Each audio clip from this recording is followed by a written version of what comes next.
हाय। पिछली वीडियो में हमने देखा था एक जर्नी, एक न्यू ई कॉमर्स सेलर जिसको मैंने बताया था कि कहाँ से कैसे जाना है। आज के वीडियो में हम बताएंगे कि ई कॉमर्स पे सेल करने के लिए प्रोडक्ट जो हम चूज़ करेंगे वो कैसे चूज़ करेंगे, उसके क्राइटेरिया क्या क्या रहेंगे। मीन्स हमने बनाए हुए क्राइटेरिया, ठीक है। और वो कहाँ से ढूंढेंगे, वो उसमें क्या क्या क्वालिटीज़ होनी चाहिए, या फिर फ्लो कैसा रहता है प्रोडक्ट सर्च का, ठीक है। आप अभी बहुत ही प्लेन हो, आपको कुछ भी पता नहीं है, खाली ये सोच रहे हो कि मुझे ई कॉमर्स करने का है, लेकिन मुझे प्रोडक्ट पता नहीं है कि मैं कौन से प्रोडक्ट सर ई कॉमर्स पे सेल करूँ। तो एक बात बताना चाहता हूँ मैं आपको, आप कुछ भी सेल कर सकते हो, आदमी को छोड़ के आप कुछ भी सेल कर सकते हो, ठीक है। फ्लिपकार्ट, अमेज़न पे अभी वो प्रोडक्ट ढूंढे कैसे, ठीक है। एक सिंपल चीज़ करो आप, ठीक है। आपको जिस भी चीज़ के बारे में नॉलेज है, ठीक है, वो प्रोडक्ट पहले अमेज़न पे डालो, ठीक है। वो प्रोडक्ट अमेज़न पे डाला आपने, ठीक है। वहाँ पे आपको दिख जाएगा प्रोडक्ट, ऐसा क्लिक करने के बाद प्रोडक्ट आ जाएगा, ठीक है। मोबाइल, सिंपल एग्जांपल लेते हैं, मोबाइल, ठीक है। मोबाइल एसेसरीज़, ठीक है। मोबाइल एसेसरीज़ डाला आपने, एक प्रोडक्ट के ऊपर क्लिक करो, प्रोडक्ट के ऊपर क्लिक किया आपने, मोबाइल का पेज ओपन हो गया, तो वहाँ पे एक बेस्ट सेलर का एक टैग रहता है ऊपर ही, ठीक है। वो बेस्ट सेलर के ऊपर क्लिक करो, ठीक है। फिर बेस्ट सेलर के अंदर जाओगे तो मोबाइल एसेसरीज़ में सभी जो बेस्ट सेलर हैं वो निकलेंगे, ठीक है। जो भी कोई बेस्ट सेलर है, ठीक है। तो बेस्ट सेलर के अंदर आप पहले बेस्ट सेलर जो फर्स्ट रैंक है उसके ऊपर क्लिक करो, उसका सेल देखो कितना आ रहा है, 1 लाख, 2 लाख, ठीक है। 2 लाख सेल कौन सा है, वो वहाँ पे लिखा हुआ रहता है कि 1 लाख इन 30 डेज, लास्ट 30 डेज, ऐसा हो रहता है। 1 लाख इन 1 मंथ, ऐसा सेल लिखा हुआ रहता है। तो आपको इन जनरल आइडिया आ जाएगा कि ये प्रोडक्ट का सेल कितना हो रहा है, ठीक है। दूसरी बात आपको देखने की है कि वो प्रोडक्ट बिक तो रहा है, लेकिन आपको मिलेगा या नहीं, आपको अवेलेबिलिटी होगी या नहीं वो प्रोडक्ट की, ठीक है। और एक चीज़ है, वो उसको आप परचेस कर सकते हो या नहीं, और प्रॉफिटेबल बेच सकते हो या नहीं, ठीक है। आप सदर बाज़ार से मंगाओ या फिर होलसेलर से मंगाओ तो आपकी प्रॉफिटेबिलिटी बहुत कम हो जाएगी, ठीक है। तो डायरेक्टली मैन्युफैक्चरर से मंगाओ वो प्रोडक्ट, वो इंडिया मार्ट से जाके आप इजीली मंगा सकते हो। दूसरी बात, आपके यहाँ पे जो इन्वायरमेंट है उस प्रोडक्ट का वो सूट होता है या नहीं। मुंबई में बहुत बारिश होती है, राजस्थान में बहुत गर्मी रहती है, हिमाचल में, जम्मू कश्मीर में बहुत ठंडी रहती है। तो अपना प्रोडक्ट चूज़ करते टाइम ये हमेशा जान लो कि आप जिस इन्वायरमेंट में हो उस इन्वायरमेंट में वो प्रोडक्ट टिकेगा या नहीं, ठीक है। आप तो मंगाओगे, लेकिन यहाँ पे सभी इन्वायरमेंटल कंडीशन ऐसी है कि आप स्टोरेज नहीं कर पाओगे उसका, तो वो चीज़ भी ध्यान लो। और एक बात है कि आपके पास स्टोरेज कैपेसिटी है या नहीं, वेयर हाउस है या नहीं, कितना बड़ा वेयर हाउस है आपके पास। नहीं तो बहुत बड़ा प्रोडक्ट है और आपके पास खाली 1 BHK, तो नहीं चलेगा, ठीक है। तो ऐसा प्रोडक्ट मत ले आओ, ठीक है। और एक बात है, प्रोडक्ट डैमेज होने वाला है नहीं, कांच का प्रोडक्ट है, प्लास्टिक का प्रोडक्ट है, तो मीन्स ब्रेकेबल है, तो वो प्रोडक्ट सेल करना है या नहीं ये भी चीज़ ध्यान में रखो, ठीक है। तो पहले तो सबसे मेन रिक्वायरमेंट अगर आप मुझे पूछेंगे तो आपको उस प्रोडक्ट का नॉलेज है या नहीं, ये पहले आप जान लो, ठीक है। थोड़ा सा स्टडी कर लो उसके बारे में, ठीक है। जो भी कोई प्रोडक्ट सेल करना चाहते हो आप उसके बारे में ज़रा जानकारी लो कि वो कहाँ से बनता है, किस मटेरियल से बनता है, उस मटेरियल की क्वालिटी कैसे डिफाइन होती है, कौन कौन से इंग्रेडिएंट लगते हैं वो प्रोडक्ट बनाने को, ठीक है। फिर एक प्रोडक्ट में बहुत सारे कंपोनेंट रहते हैं, ठीक है, खाली एक कंपोनेंट नहीं रहता, 2-3 कंपोनेंट का बन के एक प्रोडक्ट बनता है, ठीक है। तो वो कौन से कंपोनेंट हैं, आपको वो कंपोनेंट अलग अलग मैन्युफैक्चरर से मंगाना है कि या फिर एक ही मैन्युफैक्चरर से मंगाना है, ठीक है। आपका, ठीक है।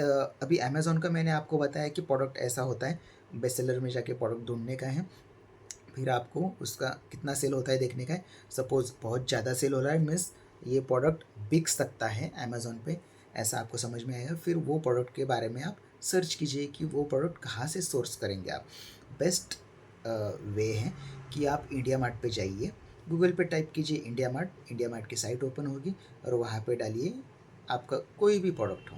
सपोज़ समझ लो कि मोबाइल होल्डर, इंडिया मार्ट पे डालो कि मोबाइल होल्डर, ठीक है। क्लिक करो, मैन्युफैक्चरर्स आ जाएंगे, होलसेलर को डायरेक्टली निकाल दो, ठीक है। वहाँ पे फ़िल्टर एक लगा दो कि आपकी सिटी कौन सी, मुंबई, मुझे मुंबई में से ही मैन्युफैक्चरर चाहिए, तो आपके ट्रांसपोर्टेशन की कॉस्ट बच जाएगी, ठीक है। ऐसे मैन्युफैक्चरर्स आएंगे, फिर मैन्युफैक्चरर्स के वहाँ पे उनका नंबर दिया हुआ रहता है, ठीक है। उनका नंबर लेने का, उनको कॉल करने का कि ये मेरी रिक्वायरमेंट है, मैं अभी न्यू सेलर हूँ, मुझे 1000 ही पीस चाहिए, या फिर 2000 ही पीस चाहिए, या फिर 100 ही पीस चाहिए, ठीक है।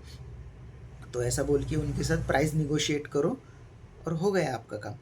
ऐसा बिल्कुल भी मत सोचिए कि कोई मैन्युफैक्चरर है, सपोज़ मैं मुंबई में हूँ, मेरा मैन्युफैक्चरर है बद्दी का, हिमाचल प्रदेश या फिर पंजाब, हरियाणा, यहाँ से अम्बाला, पानीपत, यहाँ का मैन्युफैक्चरर है, तो मुझे धोखा देगा, ठीक है। ऐसा बहुत कम चांस है। मिस होता है, हमारे साथ भी हुआ था, लेकिन वो धोखा नहीं हुआ था, प्रोडक्ट डैमेज हो गया था कोरोना के टाइम, और वहाँ पे कुछ भी नहीं चल रहा था, क्योंकि उसने हमारा प्रोडक्ट रेलवे से भेजा था। बहुत बहुत बुरी हालत हो गई, रेलवे से जब प्रोडक्ट आता है बहुत बुरी हालत होती है प्रोडक्ट की, ठीक है। तो उसकी वजह से वो जाने दो, ठीक है। तो किसी भी स्टेट का हो तो उससे आप मंगा सकते हो, कोई प्रॉब्लम नहीं। उनको भी अपनी रेपुटेशन बनाने की रहती है, रिकरिंग बिजनेस चाहिए होता रहता है, तो कोई ऐसे घपला नहीं करता। कंपनी देखिए कितने साल पुरानी है, उसके ज़रा रिव्यूज़ पढ़िए गूगल पे, ज़रा 2-3 लोगों से इंडस्ट्री में अगर नहीं हो आपके कांटेक्ट, तो भी समझ में आता है कि ये अच्छी कंपनी होगी। उनका क्लाइंटेल देखिए, अगर बड़ी बड़ी कंपनी है या फिर अच्छे ई कॉमर्स सेलर्स उससे बना के लेते हैं, तो वो ट्रस्टवर्दी है, ऐसा हम मान के ही चलेंगे। आपको 30% ही एडवांस देना है, 30% 20%, तो इतना ज़्यादा भी कुछ हुआ भी तो 20% ही नुकसान होगा, ठीक है। आप थोड़े ही 1-2 लाख यूनिट लेने वाले हो, आप 100, 200, 500 यूनिट लेने वाले हो, क्योंकि आप बहुत ही बिगनर्स हो, ठीक है। कॉल करने का, ऐसे निगोशिएट करने का, ठीक है। ईमेल के ऊपर सभी कम्युनिकेशन लेने का कि ये प्रोडक्ट का कॉम्पोजिशन है, ये इंग्रेडिएंट्स हैं, ये इसका मेक है, ऐसे ऐसी क्वालिटी रहेगी, ऐसे ऐसे सर्टिफिकेशन रहेंगे इसके, ये सभी चीज़ें मेल पे रहेगी। प्रोडक्ट प्रोटोटाइप रहेगा वहाँ पे, ऐसा ऐसा प्रोडक्ट बनेगा, ठीक है। फिर आप सैम्पलिंग भी कर सकते हो, उसको बोलो कि एक काम करो, मुझे एक प्रोडक्ट सैम्पल के हिसाब से मुझे दे दो, ठीक है, मैं पे करता हूँ, आपको जीपे करता हूँ, वो दे देंगे आपको प्रोडक्ट। 1-2 प्रोडक्ट उनको भेजने को बोलेंगे, 2-3 दिन में वो आ जाएंगे, आपको समझ में आएगा प्रोडक्ट कैसा है। फिर आप ऑर्डर डालो, ठीक है।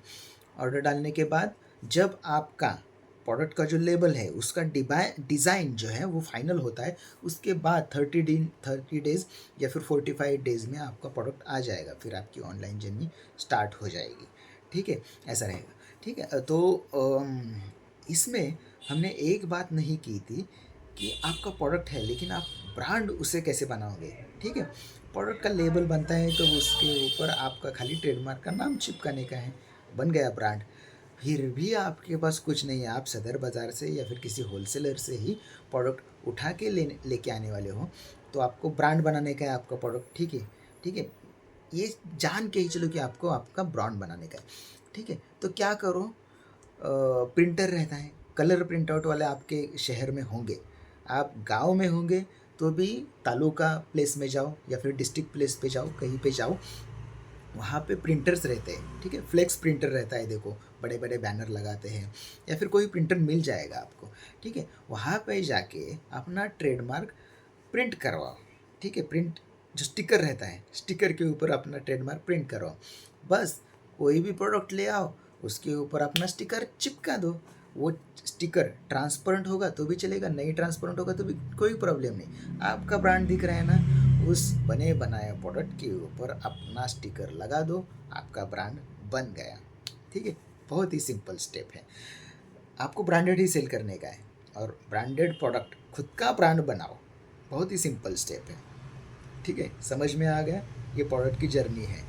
आई थिंक देखो ये स्क्रिप्टेड वीडियो नहीं है, मैं कुछ भी पहले सोच के लिख के बाजू में स्क्रिप्ट चल रहा है ऐसे करके नहीं है, ये मोबाइल स्टार्ट करता हूँ और डायरेक्टली शूट करता हूँ और अपलोड करता हूँ, इसमें कोई एडिटिंग नहीं होता, तो बहुत सारी बातें मेरी छूट जाती है, ठीक है। तो आप ज़रा बेयर कर लीजिए इसको, ठीक है।